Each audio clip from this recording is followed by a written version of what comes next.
खुश रहिए, झूठ बांटिए। ये है हमारे यूट्यूब के मैडम के जनाब, जो कि अपनी कई बार इस वन लाइनर के साथ आपको अपने व्लॉग में देखते हुए और सुनते हुए नजर आए होंगे। यूं तो सुनने में ये लाइन बहुत ही खूबसूरत और बहुत ही मीनिंगफुल लगती है, लेकिन जनाब और मैडम के घर में इस लाइन की कोई भी वैल्यू नहीं है, क्योंकि ये लाइन इनके घर में फिट बैठती ही नहीं।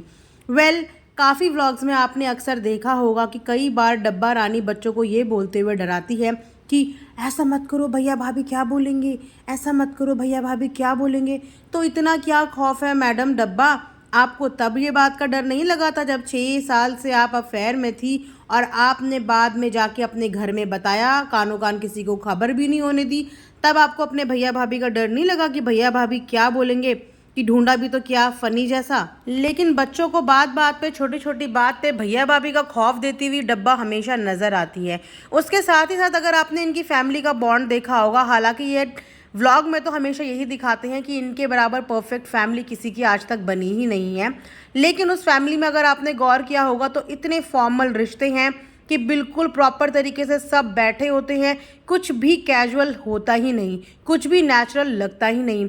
और सबसे अजीब सी बात यह है कि इन जनाब से इनके परिवार के हर सदस्य इतना कम बोलते हैं, इतना फॉर्मल बोलते हैं और कहीं ना कहीं इतना डरा डरा बात करते हैं। अपने पापा से बात ये इस तरीके से करते हैं जैसे वो इनके पापा नहीं, ये उनके पापा हो। और ठीक है, ठीक हो, ठीक है, इस तरीके से ये अपने पापा से बात करते हैं। मम्मी बेचारी की तो इनके आगे ज़ुबान ही नहीं खुलती।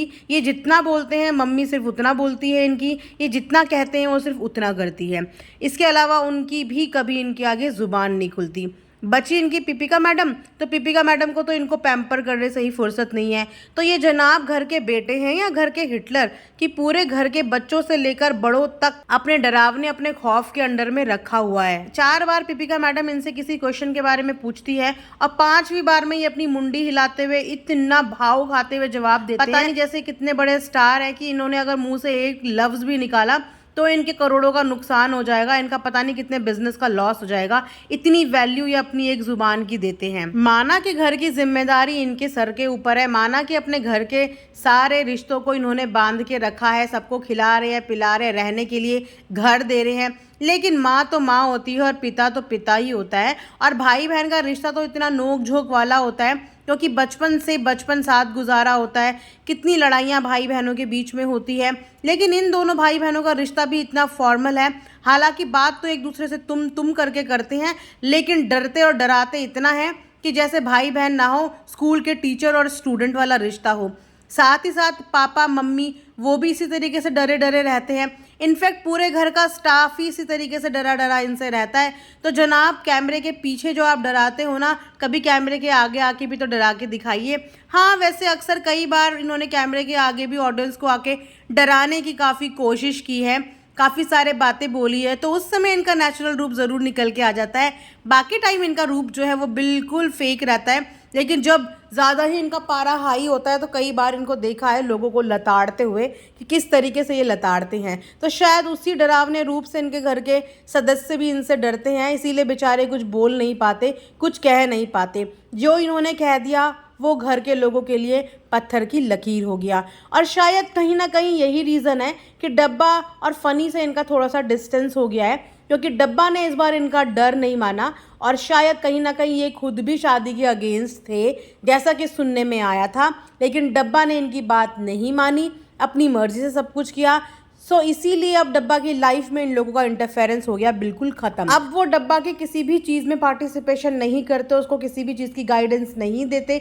हालांकि डब्बा एक बिज़नेस खोलने की सोच रही है, बिज़नेस का प्रोसेस चल रहा है। बिज़नेस खोलना कोई छोटी मोटी बात नहीं होती, एक इन्वेस्टमेंट होता है, लेकिन उस इन्वेस्टमेंट में अभी तक इन्होंने इनके भाई का पार्टिसिपेशन नहीं दिखा, इनकी भाभी की एडवाइस नहीं दिखी।